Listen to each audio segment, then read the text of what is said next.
इससे पहले कि मैं पश्चाताप करने के लिए यहाँ से प्रस्थान करूं, मैं आपसे इस ईंट की कहानी सुनना चाहता हूं। आप ही ने कहा था ना, फिर किसी दिन। आज तो नया दिन भी है और नई सुबह भी। इसका यहाँ आने का क्या उद्देश्य था, ये आपको यशवंत जी बताएंगे।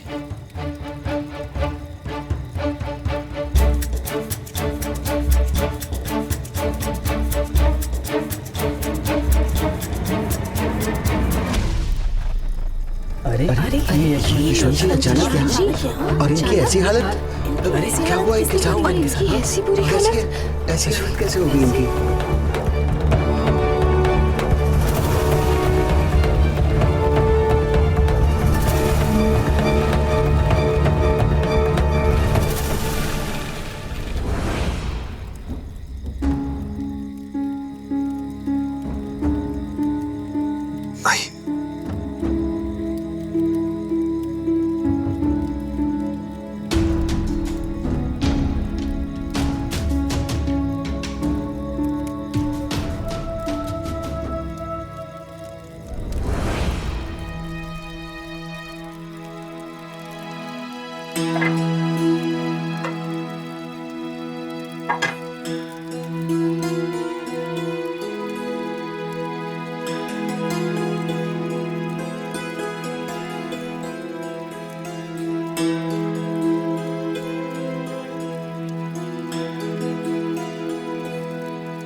कीजिए।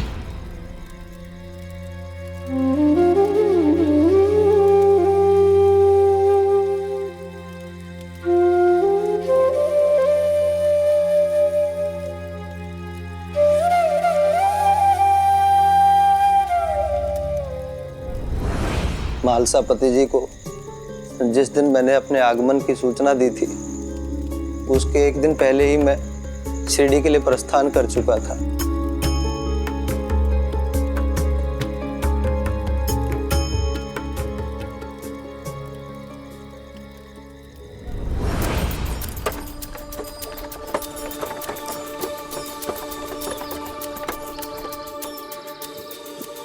क्या हुआ इसे? वो हम लकड़ी काट रहे थे, तभी अचानक मूर्छित होकर ही गिर पड़ा। इसे किसी वैद्य के पास ले जाना होगा। पास की नदी से जाके पानी लेके आना। जी पंडित जी। जी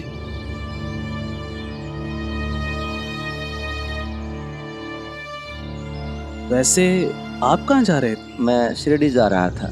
शिरडी? कुछ खास काम से? मैं पुजारी हूँ ना शिरडी के मारुति मंदिर का। एक माह पहले गांव गया था, आज लौट रहा। फिर आपकी अनुपस्थिति में वहाँ पूजा पाठ? महालसापति जी हैं एक खंडोबा मंदिर के पुजारी, उन्हीं को वहाँ का कार्यभार सौंप कर गया था। वहाँ की व्यवस्था वो देखते हैं। उन्होंने अपने एक रिश्तेदार को बुलाया था एक माह के लिए मारुति मंदिर के प्रबंधन के लिए। अब वो एक महीने बाद अपने घर लौट रहे हैं, तो मैं भी शिरडी लौट रहा हूँ। भगवान का मंदिर खाली नहीं छोड़ सकते ना। एक तो लोगों की आस्था जुड़ी है, दूसरा जागृत मंदिर होने के नाते आसपास के लोग भी चढ़ावा चढ़ाने आते हैं। और कल से तो मंदिर में महासप्ताह शुरू हो रहा है। महासप्ताह? मतलब इस दौरान तो भक्त और ज्यादा चढ़ावा चढ़ाते होंगे। हाँ, जिन लोगों की मन्नत पूरी होती है चढ़ावा चढ़ाने आते हैं।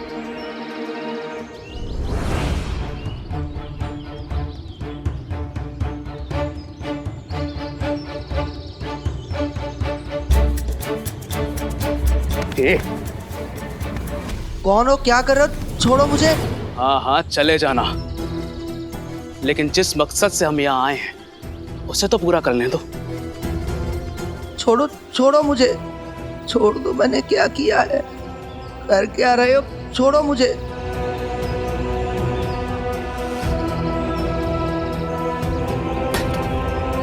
क्या कर रहे हो? ये सामान है मेरा, छोड़ो। अरे कपड़े, किताबें, पैसा कहाँ है पंडित? बता। मेरे पास पैसे कहाँ से आएंगे? मैं पुजारी हूँ, लोगों की दान दक्षिणा पे जीता हूँ। ए पंडित, झूठ मत बोल। अभी तो तूने बताया कि मंदिर में बहुत चढ़ावा आता है। इसका मतलब वो तो बहुत अमीर पंडित हुआ। हाँ, वो सारा चढ़ावा मंदिर का होता है, उस पर मेरा कोई निजी अधिकार नहीं है। मतलब जो भी चढ़ावा आता है वो सबका सब मंदिर में होता है। सरदार, अब इसका क्या करें? इसे यहाँ से ले चलो।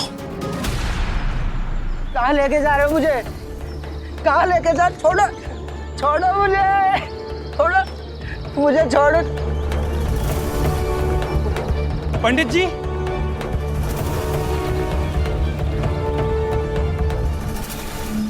छोड़ दो मुझे।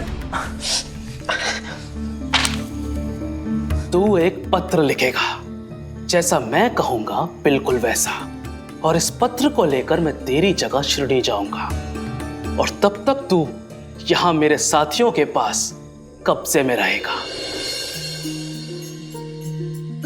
अगर तुम शिरडी लूट के इरादे से जा रहे हो तो मैं निश्चिंत हूं, वहां तुम्हें कुछ हासिल नहीं होने वाला, क्योंकि वहां साईं है, और उनके होते हुए तुम वहां से एक पत्ता भी नहीं चुरा पाओगे। चुप! पत्र लिख।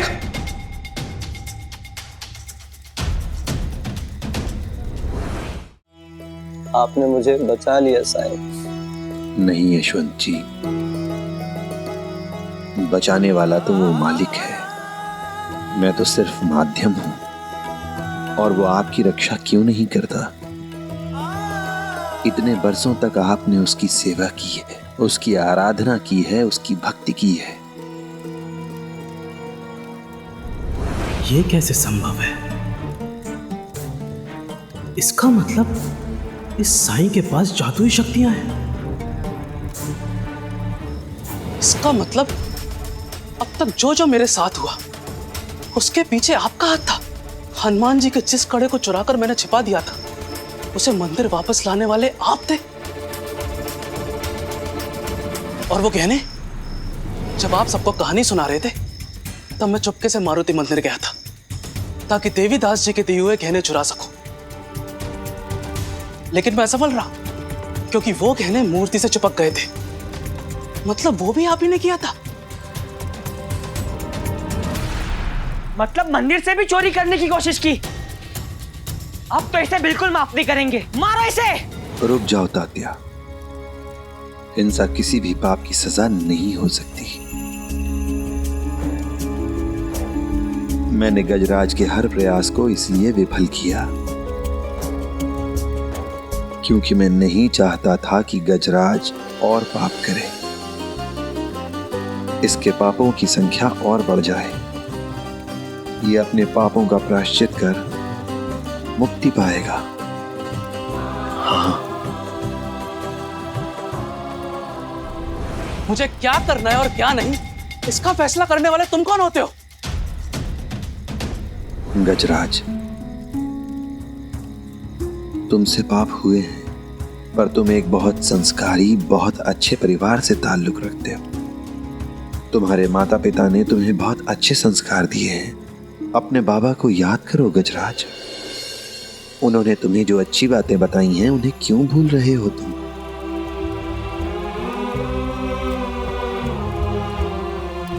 मेरे बाबा को कैसे जानते हैं आप? याद है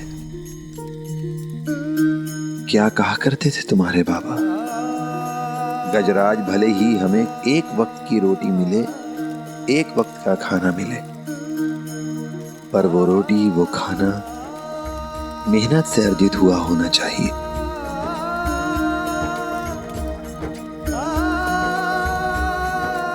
याद है? हाँ, याद है। और ये भी याद है कि उनके उन्हीं उसूलों ने उनकी जान ली है। एक मामूली गाड़ीवान थे वो, और आदर्श बड़े बड़े।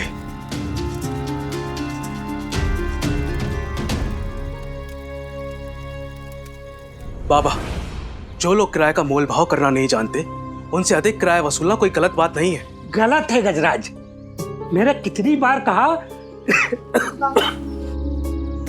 कि बिगर मेहनत के एक पैसा भी पाप है, हराम है। आपकी मनमानी नहीं चलेगी। आप जैसा किराया वसूलते हैं उससे ज्यादा वसूलिए। हमारे यहाँ पर ऐसा नहीं होता। हम कभी भी पैसा ज्यादा नहीं लेते, मेहनत की खाते हैं। आप समझने की कोशिश कीजिए। मैं तुम्हें समझा रहा हूँ, आज के बाद ऐसा नहीं होना चाहिए।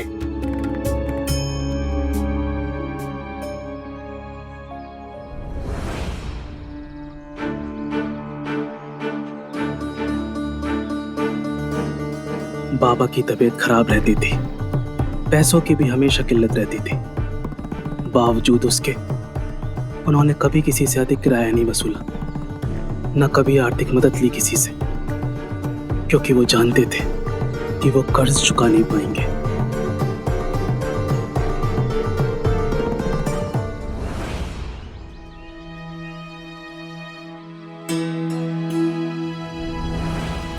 और पैसों की तंगी के कारण बाबा का इलाज हम करा नहीं सके और बाबा चल बसे।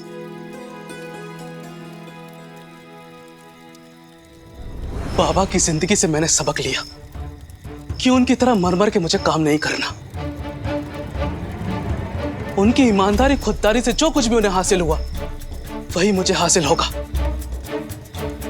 लेकिन मुझे गरीबी और तंगहाली में रहना गवारा नहीं था।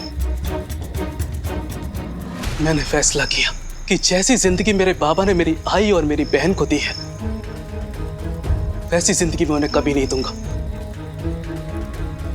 मैं उनका दामन खुशियों से भर सकूं, इसलिए मैंने घर छोड़ दिया और लोगों को लूटना शुरू कर दिया, ताकि अपनी आई और अपने बहन के लिए पैसे जमा कर सकूं, गहने जमा कर सकूं और उन्हें एक बेहतर जिंदगी दे सकूं।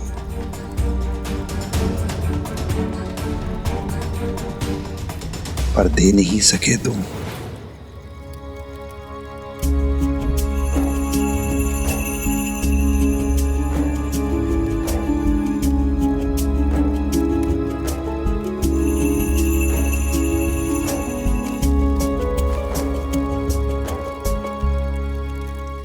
आओ मेरे साथ, आओ।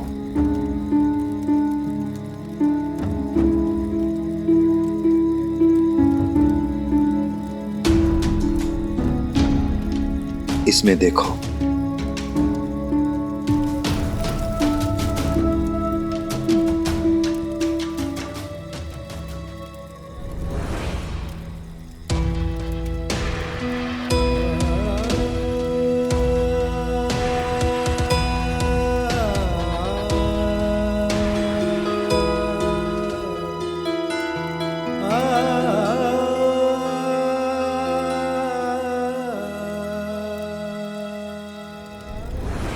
तुमने अपने घर जाने की बहुत कोशिश की, लेकिन अपनी आई, अपनी बहन से मिल नहीं सके तुम, क्योंकि तुम्हें डर था कि तुम पकड़े जाओगे, क्योंकि तुम जानते थे कि अंग्रेज सरकार के सिपाही तुम्हें ढूंढ रहे हैं। तुम्हें लगता है तुम अपनी आई, अपनी बहन के साथ रहोगे, लेकिन ऐसा कभी नहीं होगा।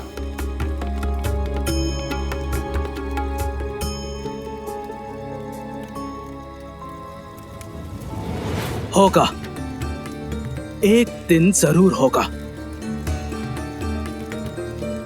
आपको हो या ना हो, लेकिन मुझे पूरा यकीन है। मेरी आई मेरा इंतजार कर रही है, मेरी बहन मेरा इंतजार कर रही है।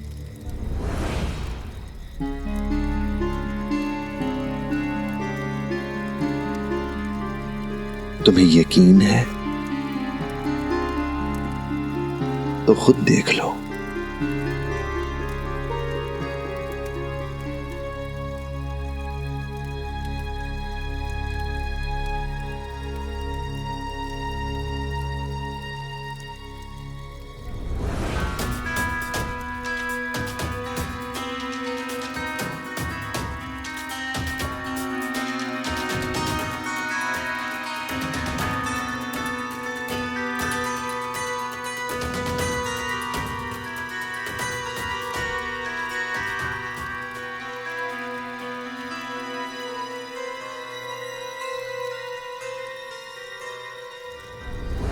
धन्यवाद भगवान, मेरी बेटे की इतने अच्छे लड़के से सगाई करवाने के लिए।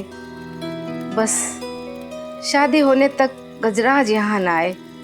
मैं नहीं चाहती शादी में हमें कोई परेशानी हो।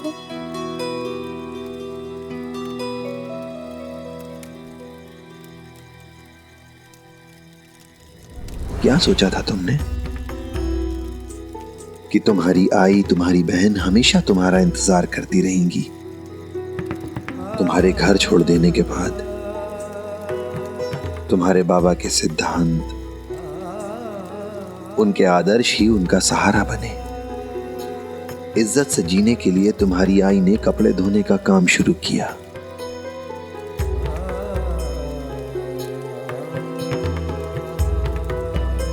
और जब लोगों को पता चला कि इतने ईमानदार, इतने अच्छे बृजमोहन काका की पत्नी मुसीबत में है, तो सब उनकी मदद करने के लिए आगे आ गए।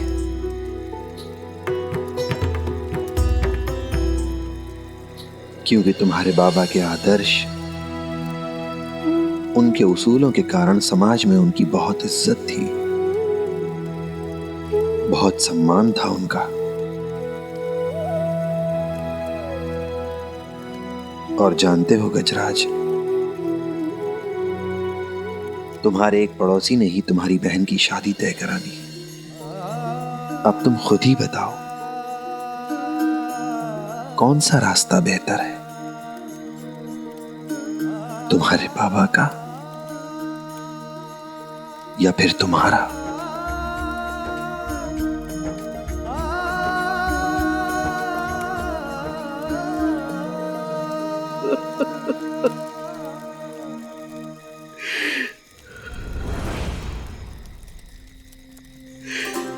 साईं, मुझे माफ कर दीजिए। मैं अपने पापा को सजा भुगतने के लिए तैयार हूं साईं। मुझे सजा मिलनी ही चाहिए, मिलनी ही चाहिए मुझे सजा। अब मेरा इंसाफ आप और गांव वाले ही करेंगे।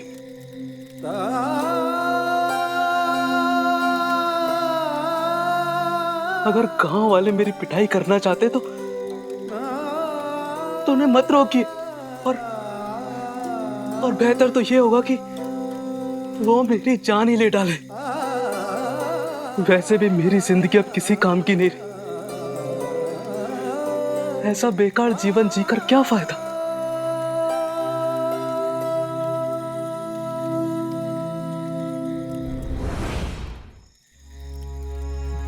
गजराज, अगर तुम्हें यह लगता है कि गांव वालों के मारने पीटने से या तुम्हारी जान ले लेने से तुम अपने पापों से मुक्त हो जाओगे, तो ऐसा नहीं है। ये केवल तुम्हारा भ्रम है। सजा के डर से अपराधी अपराध करना छोड़ दे, ऐसा नहीं होता है। पापों से मुक्ति का केवल एक ही मार्ग है, प्रायश्चित। कठिन है, समय लगेगा, पर इसके अलावा कोई दूसरा रास्ता नहीं है। ठीक है साईं, मैं पश्चाताप करूंगा। अपनी आई और अपनी बहन के लिए चुराई लगभग सभी चीजों को मैंने सहेज कर रखा है।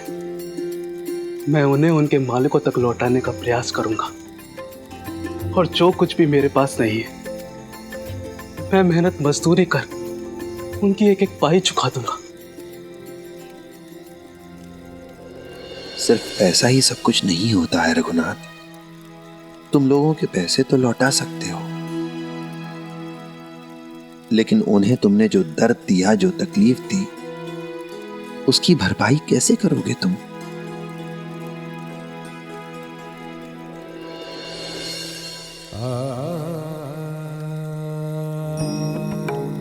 यशवंत जी से धन, दौलत, रुपया, पैसा कुछ नहीं लूटा तुमने, लेकिन इतने दिनों तक उन्हें बंदी बनाकर रखा।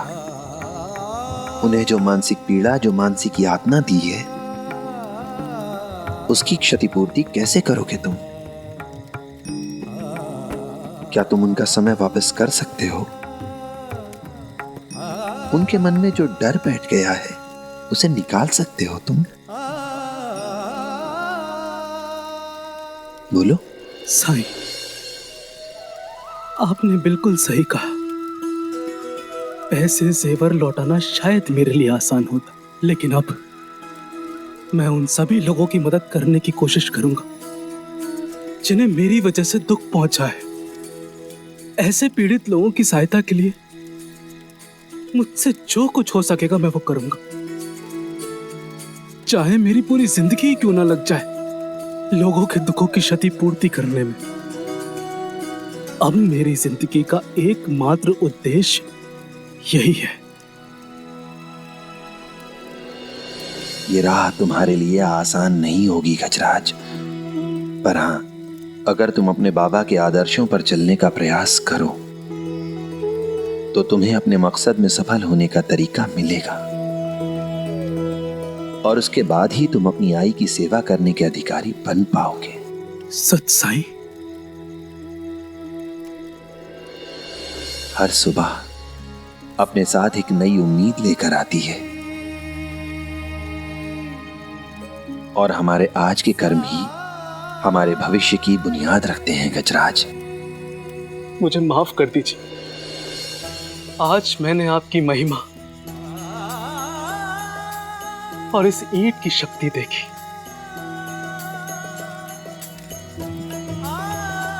भाई साहब काकी ने बिल्कुल सही कहा था,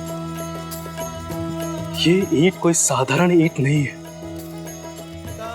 साईं, इससे पहले कि मैं पश्चाताप करने के लिए यहां से प्रस्थान करूं, मैं आपसे इस ईंट की कहानी सुनना चाहता हूं।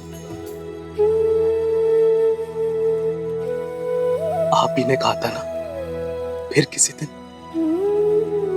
आज तो नया दिन भी है और नई सुबह भी।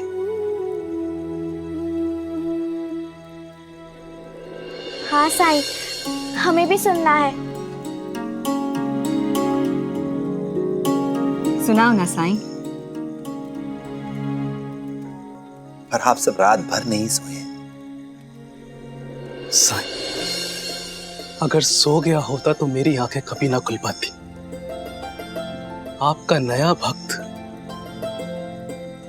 पहली बार आपसे कुछ मांग रहा है।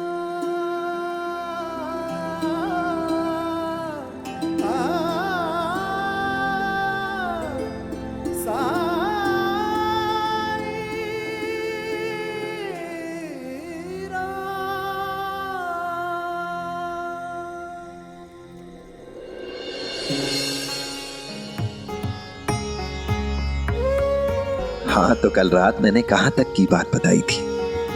गुरुजी ने अपना सारा ज्ञान तुम्हें दे दिया था साईं। उसके बाद आपने गुरुदेव से कहा कि आप दुनिया को श्रद्धा और सबरी का मार्ग सिखाएंगे।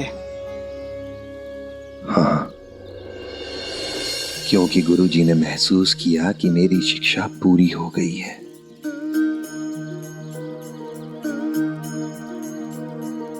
और मेरा उनकी छत्र छाया से निकलकर अपनी राह पर आगे बढ़ने का समय आ गया था।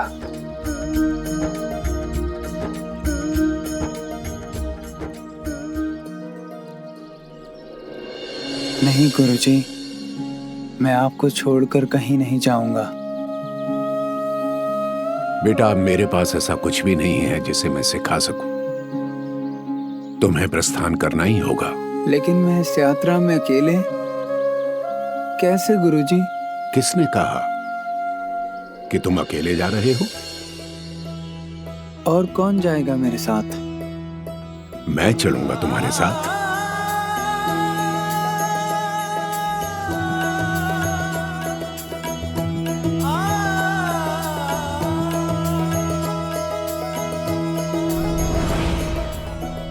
मेरी रक्षा के लिए गुरुजी ने तब तक आश्रम छोड़ देने का फैसला किया जब तक कि मैं कुछ बड़ा और नहीं हो जाता।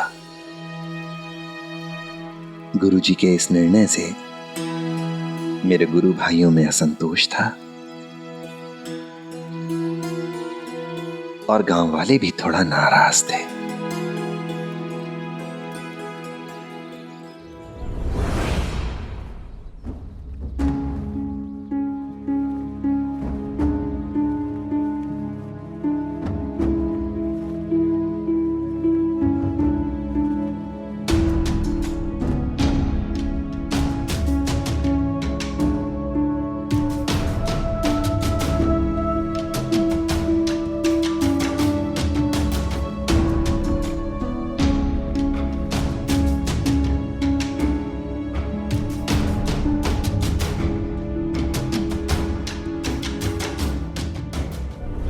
गुरुजी आश्रम छोड़कर जा रहे हैं, वो भी अपने उस प्रिय शिष्य के साथ।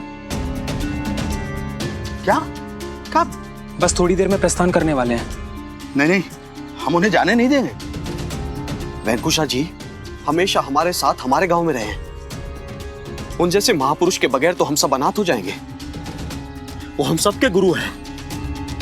वो कल का आया हुआ बच्चा हमसे हमारे गुरु जी को छीन नहीं सकता। चलो सबको सूचित कर वेंकुशा जी को रोकते हैं। हाँ।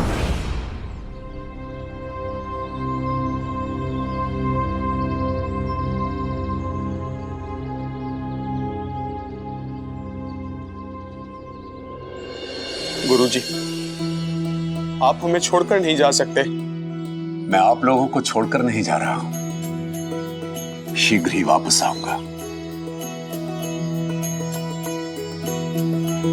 इस बालक को इसके गंतव्य तक पहुंचाने में मदद करनी है। आप कब वापस आएंगे गुरुजी? जब वेंकटेश्वर की इच्छा होगी।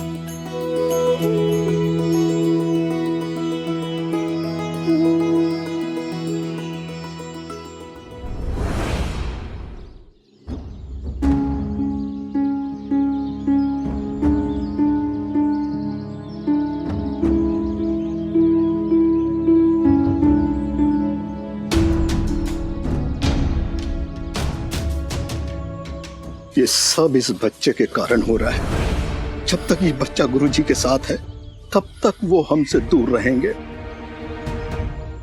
गुरुजी अगर लौटना भी चाहे तो ये बच्चा उन्हें लौटने नहीं देगा। अब हमें ही कुछ करना पड़ेगा।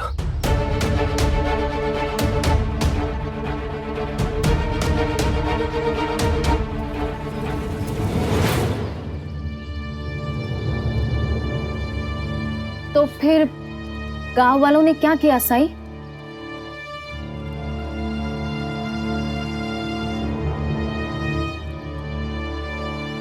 उन्होंने मेरा अपहरण करने का निर्णय लिया।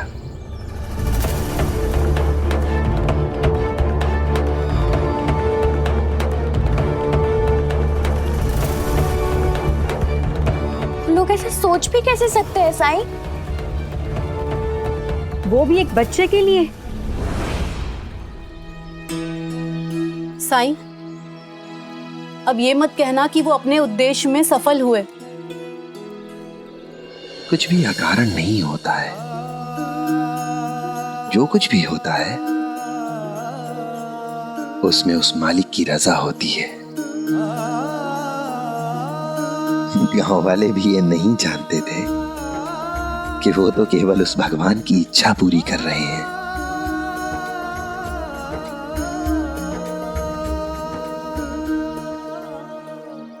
अंततः गुरुजी और मैंने आश्रम छोड़ दिया।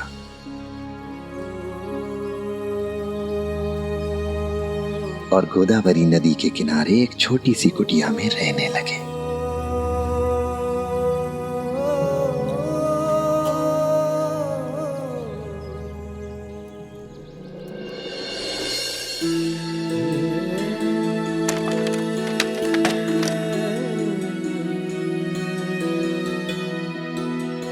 यहां रख दो।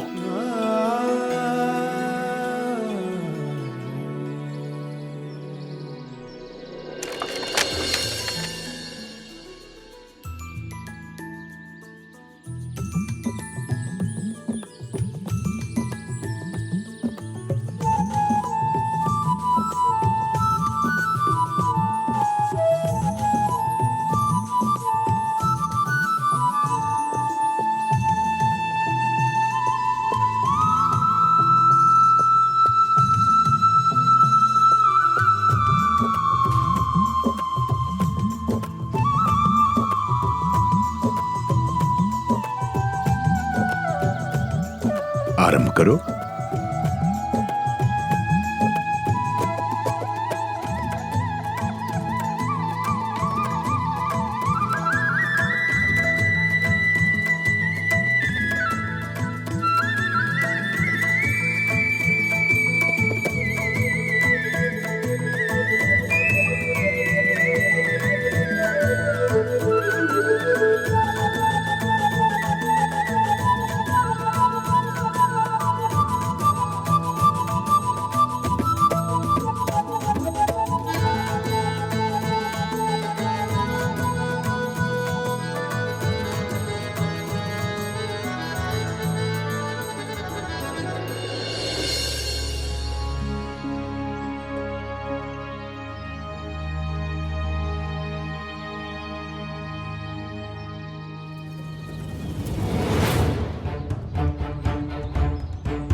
कौन है?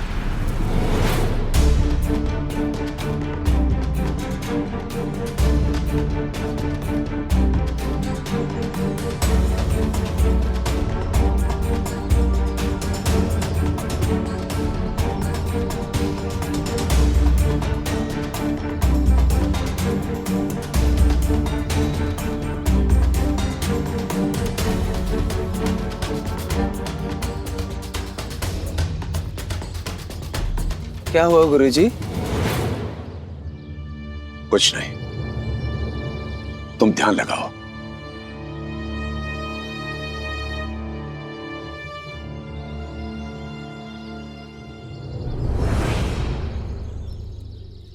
मतलब साईं, जैसे तुम हर मुसीबत से हमें बचाते हो, वैसे तुम्हारे गुरुजी तुम्हें हर मुसीबत से बचाते थे। मैंने भी उनसे कई बार यही सवाल पूछा कि आप हर बार कैसे ये जान जाते हैं कि मैं मुसीबत में हूं।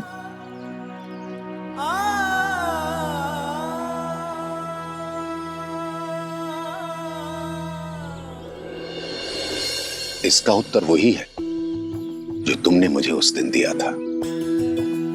सहानुभूति, संवेदना।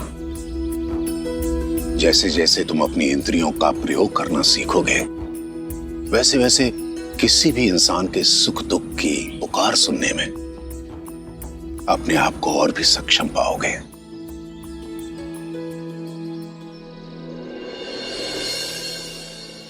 साईं, अब हम सब जान चुके हैं, आपके गुण आपको विरासत में आपके गुरुजी से ही मिले हैं। मैं तो सिर्फ उनके नक्शे कदम पर चलने की कोशिश करता हूं। मुझसे देर हो सकती है, पर गुरुजी, मैं जब भी मुसीबत में था, जब भी मुझे उनकी जरूरत हुई,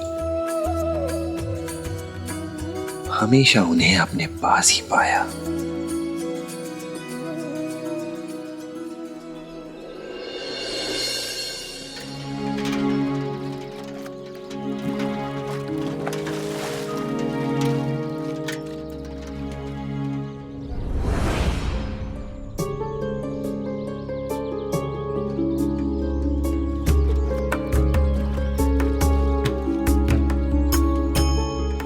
सुनो, थोड़ा पानी मिलेगा? जरूर मिलेगा।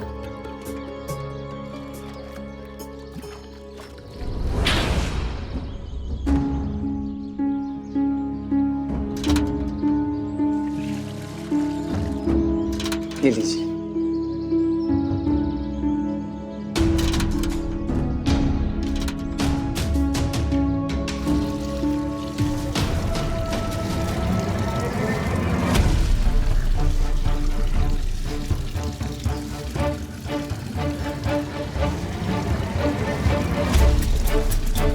गंगाधर,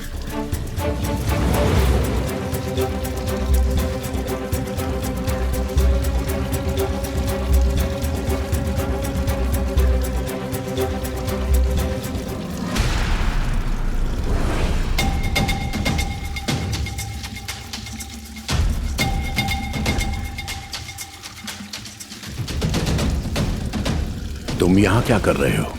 गुरुजी, आप यहाँ कैसे? पहले मेरे प्रश्न का उत्तर दो। वो मैं यहाँ से गुजर रहा था तो प्यास लगी तो बालक से थोड़ा सा पानी ले लिया। प्यास बुझ गई हो तो चले जाओ यहाँ से। जी गुरुजी।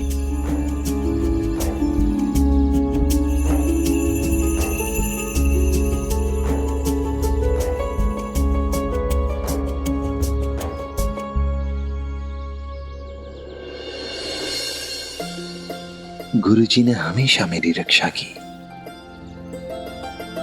और गांव वाले वो परेशान हो चुके थे। मतलब उन्होंने हार मान ली? नहीं, इतने प्रयासों के बाद उन्हें समझ आ चुका था कि गुरुजी के रहते वो मेरा अपहरण नहीं कर सकते। इसलिए उन्होंने मुझे अपने रास्ते से हटाने का फैसला लिया।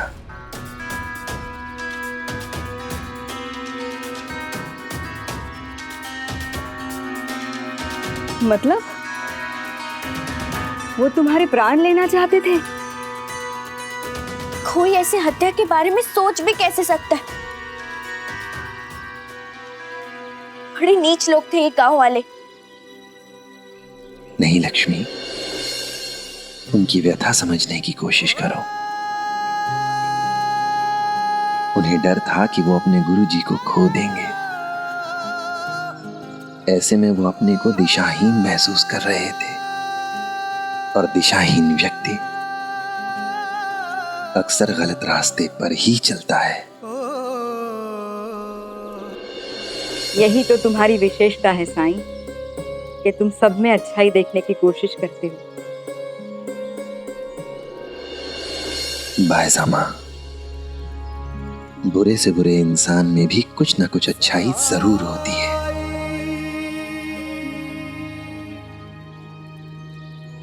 इसके बाद क्या हुआ साईं?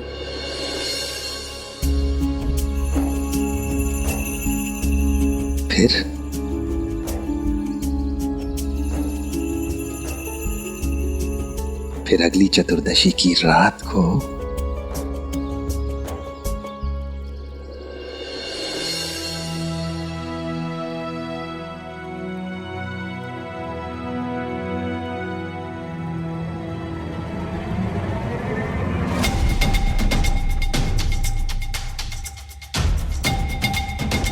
अभी तो ये लोग खाना पका रहे हैं, खाना खाकर सो जाएंगे, तब हम अपने काम को अंजाम देंगे।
गुरुजी, हे भगवान, ये मैंने क्या कर दिया?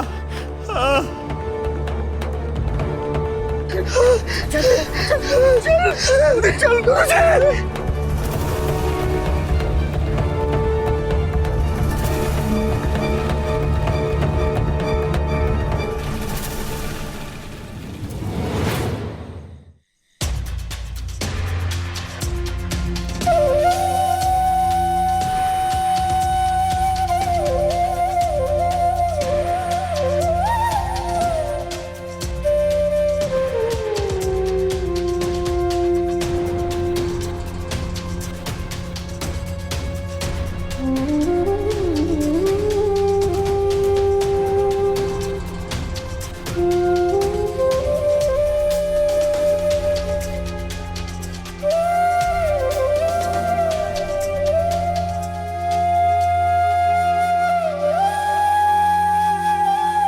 कैसा लग रहा है गुरुजी? अब मैं बिल्कुल ठीक हूं बेटा। मैं तो ठीक गुरुजी, घाव भी गहरा है। जानता हूं बेटा, और ये भी जानता हूं कि जब तक मैं तुम्हारे साथ रहूंगा तुम पर संकट मंडराता रहेगा। ये लोग तुम्हें मुझसे अलग करने के लिए किसी भी हद तक जा सकते हैं। इनकी आज के कृत्य से ये सिद्ध हो गया कि ये तुम्हें जीवित नहीं छोड़ेंगे और तुम्हें हर हाल में जीवित रहना है। इसलिए अब हमारे अलग होने का, एक दूसरे से दूर होने का समय आ गया है बेटा।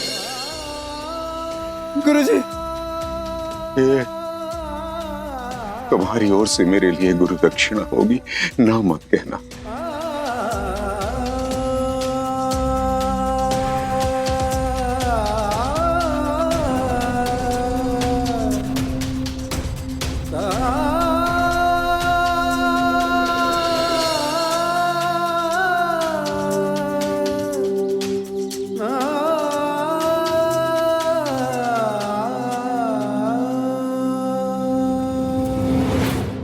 धार्मिक वीडियो सबसे पहले देखने के लिए हमारे चैनल को सब्सक्राइब करें और बेल आइकन दबाएं।